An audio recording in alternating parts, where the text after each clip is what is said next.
السلام علیکم ورحمۃ اللہ وبرکاتہ۔ محترم ناظرین و سامعین کرام، میں اسید ربیع قسط نمبر 33 لے کر حاضر ہوں۔ بسم اللہ الرحمن الرحیم۔ سلسلہ نمبر 196، نکاح کا بیان۔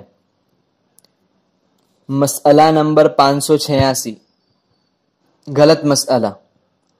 لڑکی سے اجازت لیتے وقت دو گواہوں کا موجود ہونا ضروری ہے۔ صحیح مسئلہ۔ ضروری نہیں، محض لڑکی کا ولی یا کوئی محرم رشتہ دار جا کر اجازت لے لے تو بھی کافی ہے۔ مسئلہ نمبر 587، غلط مسئلہ۔ اجازت لیتے وقت لڑکی کا زبان سے بولنا ضروری ہے۔ صحیح مسئلہ۔ اگر باقرہ ہیں یعنی اس کی پہلی شادی ہے تو ضروری نہیں، اس کی خاموشی بھی اجازت سمجھی جائے گی۔ مسئلہ نمبر 588، غلط مسئلہ۔ امام صاحب یا قاضی کا نامحرم لڑکی سے براہ راست اجازت لینے میں حرج نہیں۔ صحیح مسئلہ۔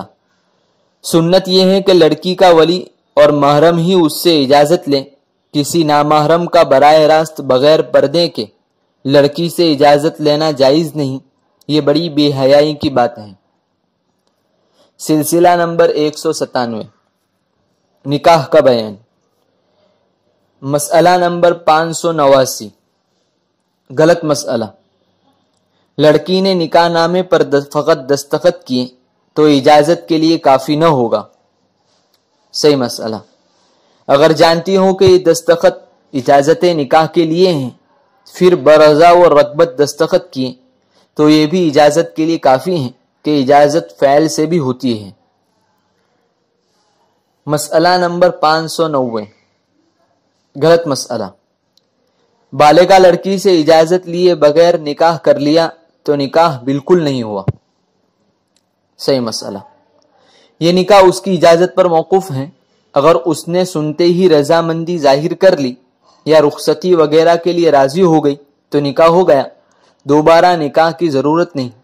لیکن اگر اس نے پہلے رد کیا پھر راضی ہوئی تو وہ نکاح کافی نہ ہوگا۔ مسئلہ نمبر 591، غلط مسئلہ۔ ایجاب و قبول کی جگہ نکاح نامے پر دونوں نے فقط دستخط کر لیے تو نکاح ہو گیا۔ صحیح مسئلہ۔ آدمی اگر بولنے پر قادر ہو تو ایجاب و قبول زبان سے ہونا ضروری ہے، فقط دستخط اس میں کافی نہ ہوں گے۔ واضح رہے کہ نکاح اجازت تو فعل سے ہو سکتی ہے، مگر ایجاب و قبول عام حالت میں خود اس کے یا وکیل کی طرف سے زبان سے ضروری ہے، اس میں فعل کافی نہیں۔ جزاک اللہ خیرا و احسن الجزاء۔